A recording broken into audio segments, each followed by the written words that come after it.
Hey geeks, we got a returning special guest, our longtime friend, David Gerrard. How's it going, David? Awesome, good man. Now, if you don't remember David, you should go check our previous podcasts out. There's a lot of Davids in there. Yes. We've got, and he is the creator of Jung King, By Order of the Queen, Tyler Sigmund's Crows, and the latest Battle of the Bards. That is really cool. And we have watched David throughout his tabletop gaming design life. Yes. And by the way, again, this is the guy you got to follow. If you want to be a tabletop game designer, David's the guy. Yeah. That's nice of you to say. I try to lead by example, I guess, a little bit. There's a lot of designers out there, and they very often come to me, and I just tell them, whatever your instincts are, just go with that, and don't let anybody get in your way. You're good to go. Right. Yep. And David's also the prime example how you should still keep your day job. Yes. Because you're not going to be a That's millionaire being a game designer. Yes, we have definitely talked about that in the past. Yeah. I always tell people that I do have a main job, but this is a side gig for me. But it is a great side gig, and I make really good side gig money. Right? That's good. But does not have health insurance. That does not have health insurance. That is correct. No. Yeah. No, I have health insurance from the job that keeps the roof on, as I call it. Right. Yeah, that's the job that keeps the roof on. You always got to keep that job. And there was a time, in fact, was it last year before, you were talking about, I think my company might be laying off a bunch of people. Oh, right. Remember that? And I was like, oh my gosh. And I felt bad. It's like, well, maybe I can hire you because I'm getting an opening. Yeah, exactly. Yeah, it's a weird thing. Like, you definitely need to temper yourself. You need to budget yourself, and you need to recognize that there's not a lot of money in board gaming unless you're like at the top of some kind of pyramid. Right. And the way I kind of treat the people that I work with, I pay everybody that works with me what I get paid. So if the profit comes in at the end of a project, I then take that money and split it up evenly and just give it to everybody on the team. That's great. So I remember when I first came up with that idea, my wife said to me, well, what if you have to give your graphic designer like $10,000 and he hasn't done $10,000 of work? And I said, yes, but if that happens, I get $10,000. Exactly. Right? Yeah. So and by doing that, I'm creating 3 or 4, 6 people in some cases that are like going as hard as I am to try to make this happen and promote the game and everything going. So it's worked really well for me, and I advocate heavily for what I call the pirate ship mentality of running a game business. Well, and you've been schlepping your products. I've been seeing you at tons of conventions. Sure. I don't think your wife and kids see you anymore. Yeah, right. Because you were at Gen Con last Gen Con you were there. Yep. We were following you on Facebook. I like to stalk you. You should. I know where you live, too. Nice. You're always out there, man. You're working. Yeah. And that's what you got to do, too. If you're interested in game development, you have to do that. Yeah, and I always advocate as well. You mentioned the family.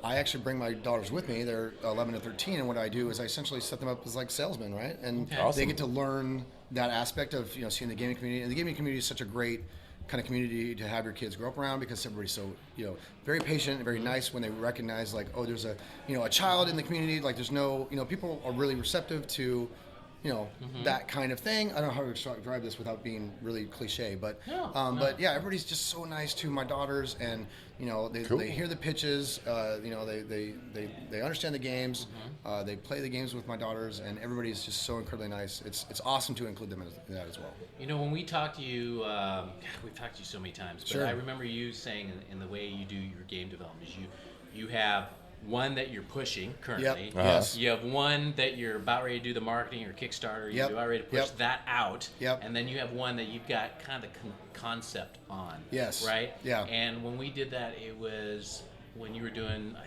think you were just ready to push out Tyler Sigmund's Crows. Yep, that's right. Yeah. But you're trying to sell, you're still selling, but doing By Order of the Queen. Yep. Now your new one, Battle of the Bards. Battle of the Bards, absolutely. You were talking about the conceptual one, you were talking was Battle of the Bards, which is now out now. Yeah. You want to talk a little bit about that? Did that come out at Gen Con? So we got it 2 weeks before Gen Con started. Yeah, it was a weird thing. We had no idea it was going to happen. Oh, wow. Definitely none of our backers knew it was going to happen, because I kept it secret, because I didn't believe it when the manufacturer was like, you're going to get this on July 20th. And I was like, yeah, right. Yeah. But then it showed up, and we were just over the top happy with the quality and how great the manufacturer was. And then obviously, then we showed it off at Gen Con for the first time. Very cool. Did really well there. Universally, people loving this game.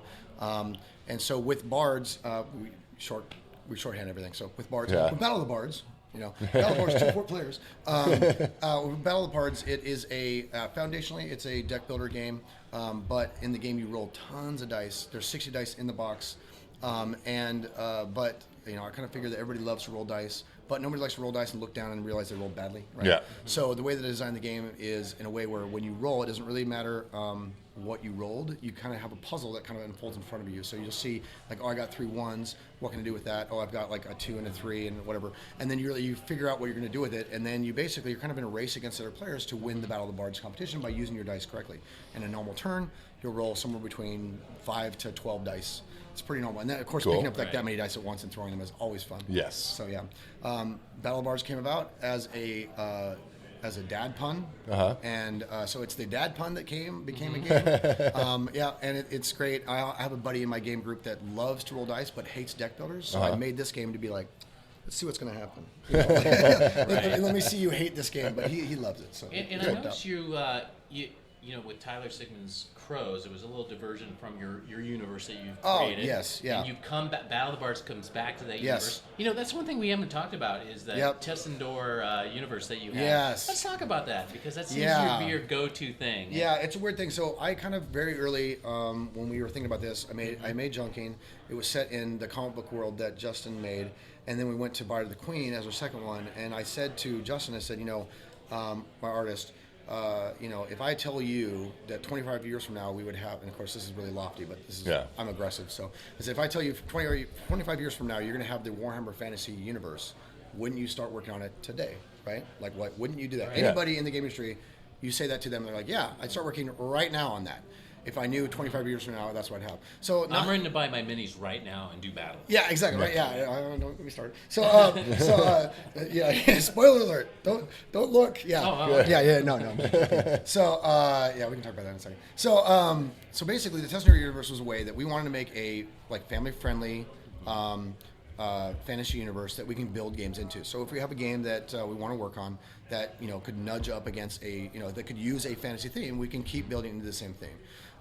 Justin's art is so great and so whimsical and cute that it's really easy to just continue to build into that world as we build new games. So Battle of the Bards seemed like obviously Battle of Bards, it seemed like a perfect way to bring Tessendor back and be like, all right, let's just keep the cute creatures coming in. So cool. the cover has like this cute badger character. I love it. And she's the badger character is our flagship character for that. So we made pins for her. We have it right here. Oh yeah. I see it in post. Yeah. That's right. No, that's right. and so let me see what we got here. Here it is. Oh, Battle Bards.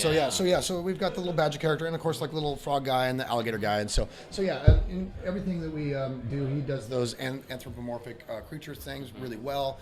And it's just fun to do that, and it keeps it all light and keeps it fun and again family friendly. Now you went about the mechanics of Battle of Bards, but it's like, let's talk about how does it begin? You choose a bard. So what happens is so it's just like any other deck builder, you're gonna start with the same cards everybody else has. Okay. And so your cards are all bards, and they're all basic bards. And so much like you do in other deck builders, you kind of want to get rid of those cards eventually as the game progresses and replace them with more what we call veteran bards. And the veteran bards have their crazy abilities.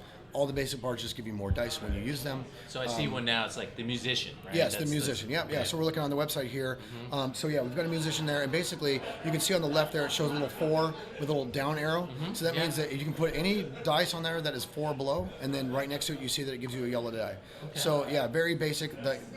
When you start out, the game kind of like it's almost like the game has a first turn tutorial, right? Where it teaches you how to start the game. You're like, okay, I see. I'm building dice. I'm creating performances. I'm using the dice to fuel everything, and then eventually you start buying veteran bards, and by the end of the game you're just dropping bombs on each other. Like, watch this, blah, blah, blah, just like you do in games like Dominion and things like that.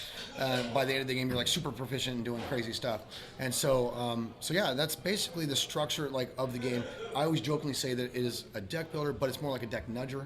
Because you only get rid of or add one card at a time.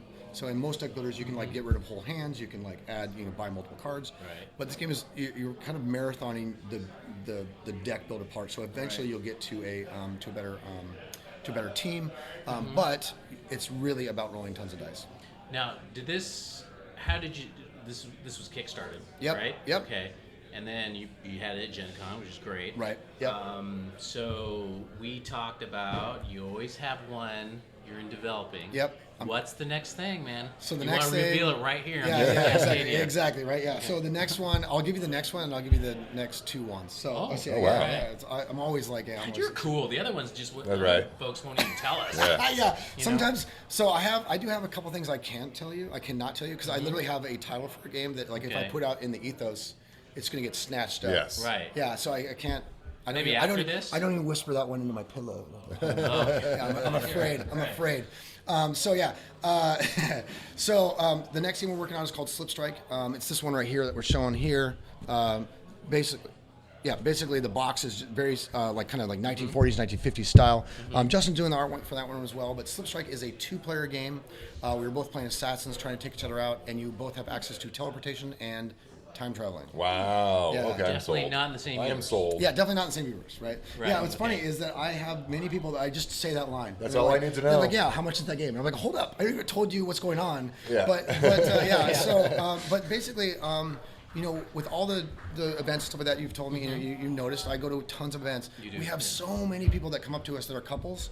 They'll be like, oh, my husband or wife, they also play games with me. Do you have a game for 2 people? Yes, that's how my relationship works with my wife. We like a game, we go drink a couple beers, play it once or twice. Exactly. Yeah. Yep, exactly. And so we don't have that game in our lineup. And so Slip Strike fits that bill. Game plays 10 to 15 minutes.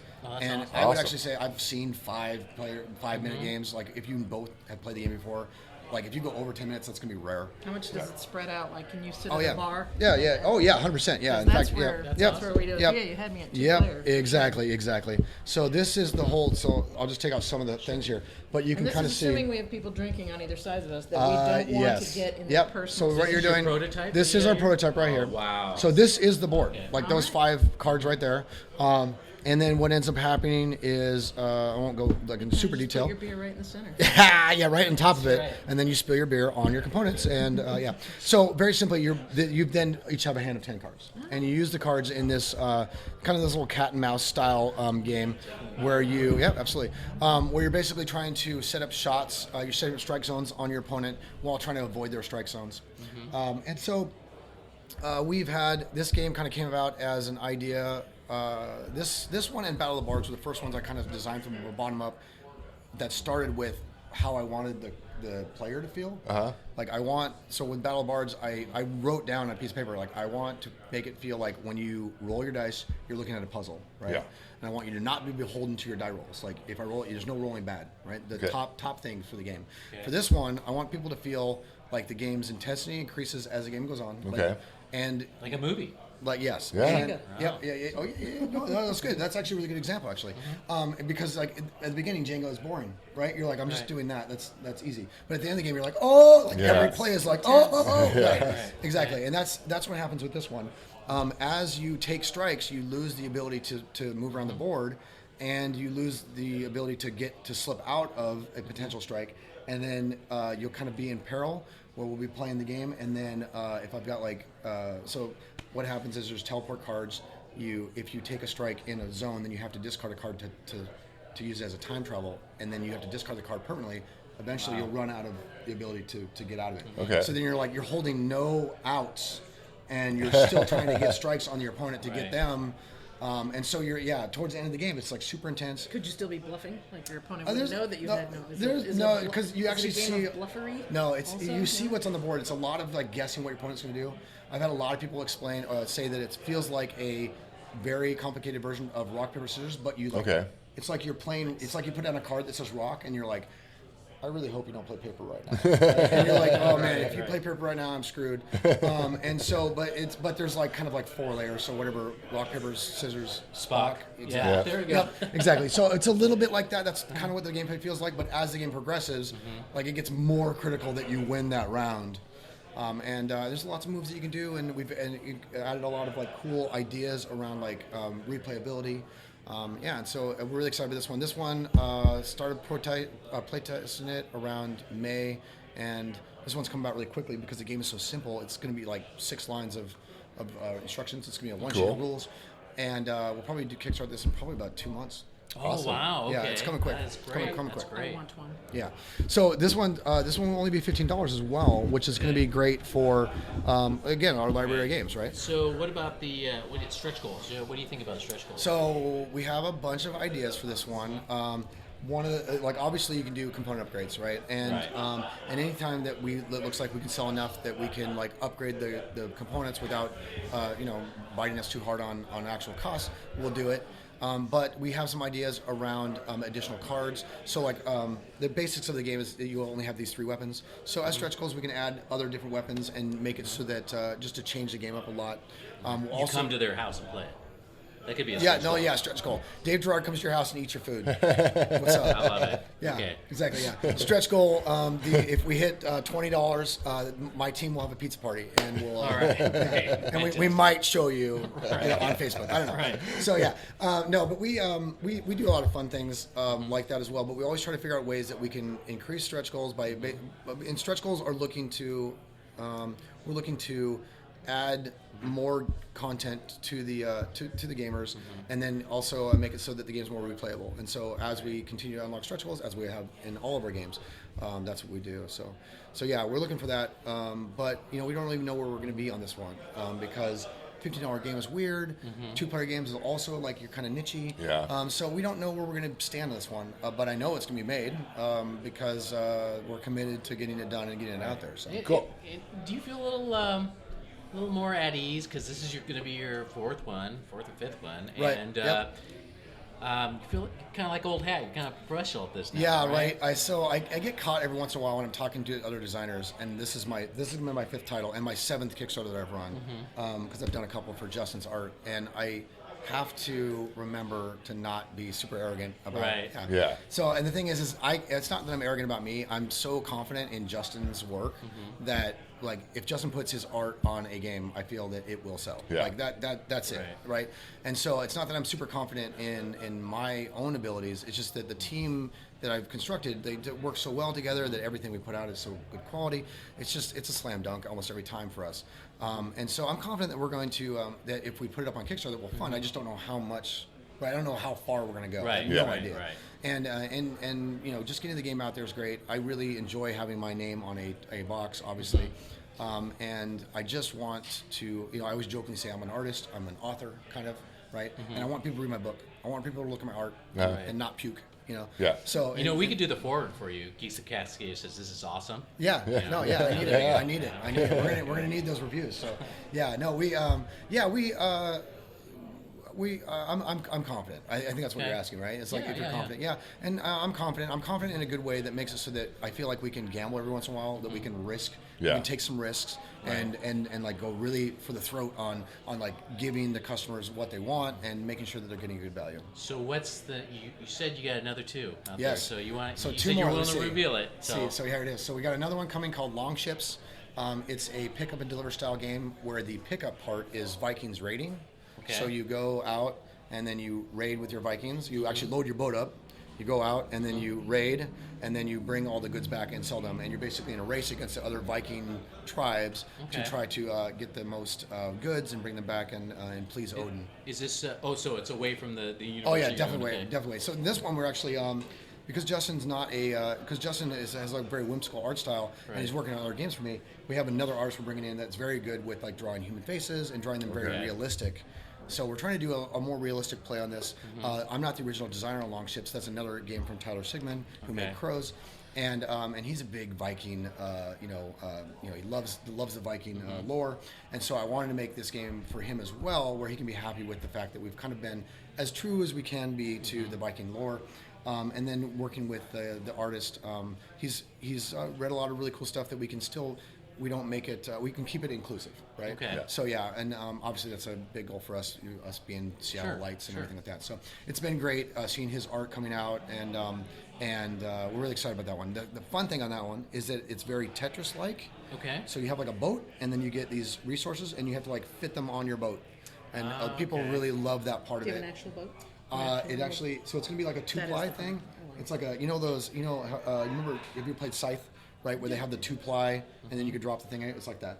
Okay. Yep. And it'll be recessed in, and you could slip them all in there. And Yeah, it's fun. Cool. So yeah, and I played that game. Tyler has been working this game for like 10 years, and he just never got it out there. And I was like, hey, let's do it because I like it a lot. So where are you on the development? You get the mechanics all set. You're just working on the art and maybe some playtesting, or a lot of playtesting still, right? A lot of just I like to get feedback from people. I like to hear honest feedback. In fact, one of the things that I do is I play my games into Playtest Northwest, which is very strong for playtesting your games. And then when people start to fill out the paperwork for like what they thought of the game, I run away. I step out completely because I don't want them to do the thing that everybody does. No one's gonna tell you to your face like, hey, I don't like this. Yeah. They're very good. They're very good at telling you me. might be the one out of like about 100 people. Exactly. Yeah, I mean, I don't feel comfortable doing that. Yeah. Even if I write it down and hand it to you. Right. Yeah, exactly. Even handing the paper to you is weird, right? I give them surveys after we finish a mini campaign that I run. Oh yeah. And to get back. That's smart. Yeah. Yeah, but they're very good at telling me I suck. So. Yeah. And so I need to know that. Like I need to know that the game doesn't do what it wants to do. And so when I do play testing, I basically say this is what you should be feeling. This is what you should feel. This is what I want you to feel. And then at the end of the game, I'd be like, well, if I didn't adhere to that, let me know. So again, this is your 5th game. Yeah. And at what point is it more of a feeling or a certain amount of data where you go, okay, that's it. I'm done with playtesting. I've redone this. I'm now going to marketing. I'm pushing this out. Yeah. So, I think that keys into the last thing I said, which is like when I'm telling people like this is how you should feel when you play this game, and this is what you should get, and then they say yes. So it's okay. Like I'm just getting universal. Like, yep, you've done it. You've done exactly what you said. Like you put this game in front of me. You said this is what's going to happen. I played the game. I enjoyed it, and yes to everything you said. Okay. All right. Have you ever not released a game because you never got to that point? Buyer of the Queen. Like it. We had like a date for Buyer of the Queen. We're gonna put this on Kickstarter in August. Definitely. And then we went and we did some more playtesting, and people were like, nope. And then we pushed it back, and we did like an April one in the next year. Did you ever have like a mechanic or a rule or something there where you went, oh yeah, people are gonna love this, and then people just hated it and change it? So here's the story on Battle of the Bards. Battle of the Bards, I was moving a game of Sagrada around, and I was like, oh my gosh, I love this game. It's got so many dice in it. I'd love to make a game with dice. And then a weird like epiphany happened. And within 24 hours, I made Battle of the Bards. And I was like, I'm a super genius. I've done it. I'm David Gerrard. You're welcome, everybody. And then I put the prototype together. Like I was handwriting, like, oh, this is the best. And then I brought it to my team, and they were like, garbage. This is garbage. Wow. Yeah, and so heartbreak. Exactly. But of course, you need that. You need that humbling. Nobody makes a game in 24 hours. Get out of here. So, but I had mechanics in that I was like, this is going to blow people's socks off, and they were like, no, this does not work in any way. So see, that would crush me. I guess you gotta have a thicker skin. Right. I can. My joke is that you have to be willing to take a punch, and I got a punchable face.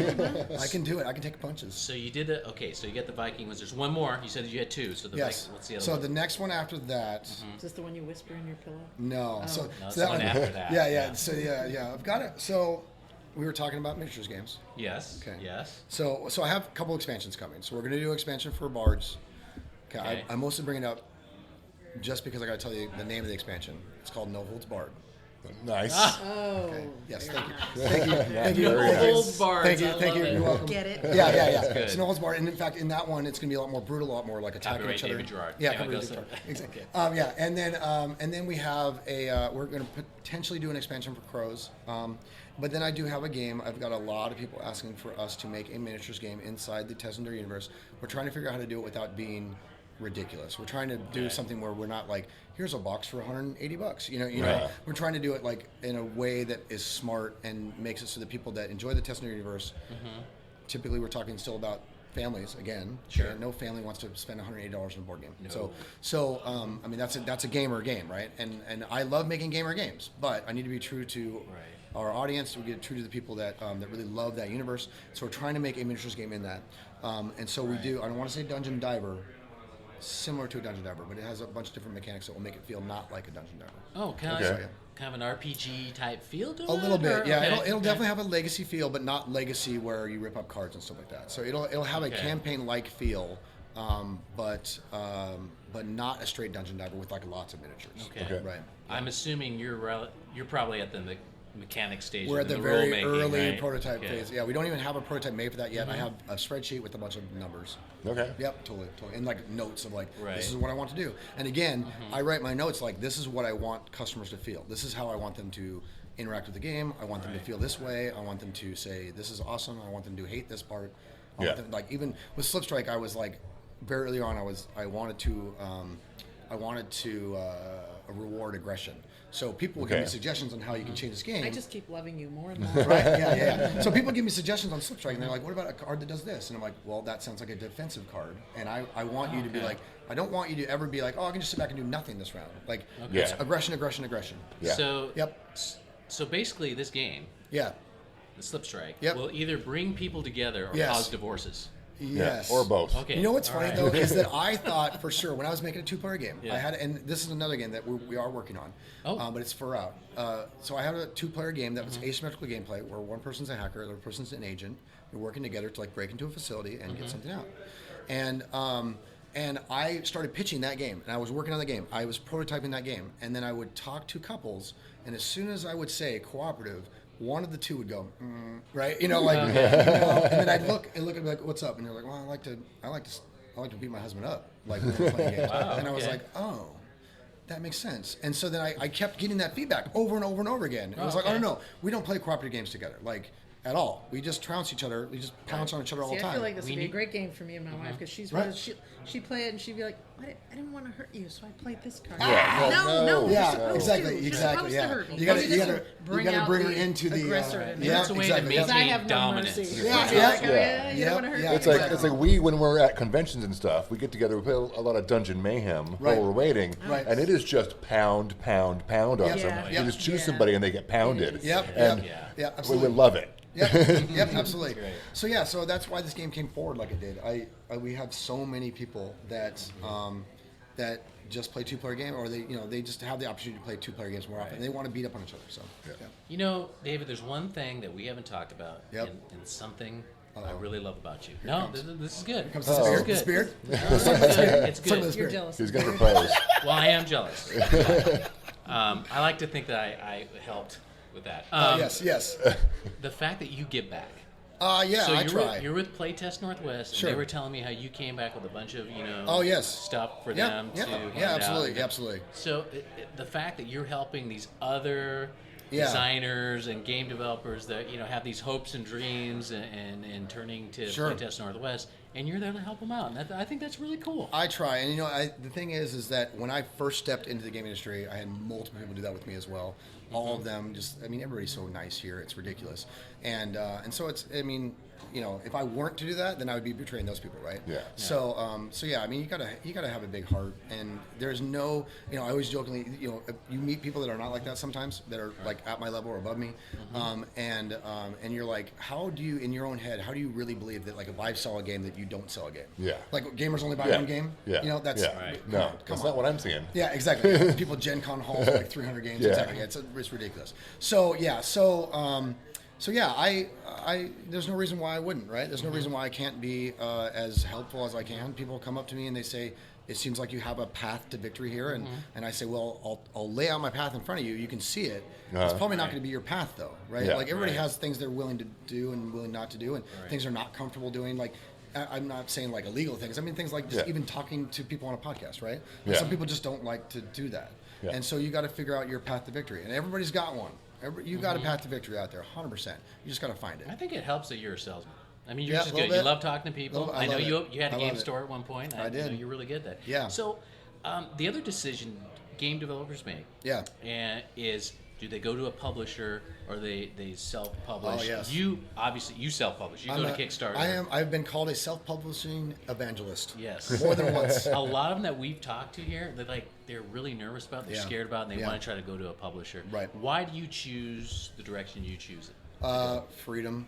I mean, freedom. I love it. Freedom. America, right here. Right. Okay. Yeah. No. I jokingly, I tell people this all the time. When you meet people for the first time, they often ask you what you do, right? Right. And you answer, "Oh, I'm a software engineer," or whatever. So I say, "I do what I want." Yeah. I do what I want, and then they go, "Yeah, you're weird," and I'm like, "Let me explain." I do what I want because I run my own pirate ship, right? Yeah. Essentially, in this little pirate ship adventure I'm doing, and so that freedom is monstrous, and it is why I'm advocating for self-publishing all the time. So when people come to me with their titles that they want me to publish, they'll be like, "Oh, well, it looks like you're doing good. This is a family-friendly game. It would totally fit in your library. You know, go." I'm like, "You don't want me to do this because I'm just going to take your money. Yeah. I'm going to take all your money. I'm going to put my name on the box, and like you've done all this work. Like just go. You know, just push a little bit farther, and you're in. And sometimes it is about being bold enough to make what I call 3 phone calls, right? So you call a manufacturer, if you're the designer, you call a manufacturer, you call a artist, you call a graphic designer, and you're going. Yeah. Just be bold enough to make those 3 phone calls. And so it's easier to just go to you. Yeah, right? I know, right? Yeah, and so sometimes you have to kind of, nudge people over that edge and hope they can get there. But again, that goes to what I was saying before about the path to victory, right? Sometimes, people don't want to do that, or they cannot do that for any number of reasons, right? Have you given advice to a developer where they made it big? Can you think of anyone? And then you got jealous, like, oh man, I do. We in the gaming community at the level that I'm at, everybody is so nice to each other. We cross promote for no reason. We're just like it's like we're all cheerleaders for each other.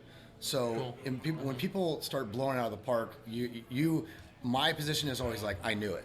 Right? Like I knew that was going to happen. Yeah. Like they'll start their game and they'll be showing me their game and they'll be like, this is a $60,000 game on Kickstarter. And they're like, no. And I'm like, I dare you. I dare you to put this on Kickstarter, watch what happens. And then it's like 85. And I'm like, I told you. Awesome. Like I told you, Wow. So it's not that like I'm advising them. It's more like I'm just kind of like near them, cheerleading for them. Right? That's cool. Yeah, That's exactly. Cool. Now, do you ever see yourself leaving the normal job that you have? Or you're going to continue this route, or are you going to join a publisher? You said something about paying for your roof. So Yeah. I feel like if you were in a warm climate, you didn't need a roof. I gotta go to LA. And you were healthy forever. You know what's funny is I got a buddy that lives in Kentucky, and he keeps telling me, he's like, rents here cheap. You can get a house for like almost nothing, and then you can make games here. You live right next to me, buddy. Yeah. So, and again, the hot climate, right? I don't want to lose you though. There's other important benefits. Yeah. So no, but yeah, I don't think so. I think that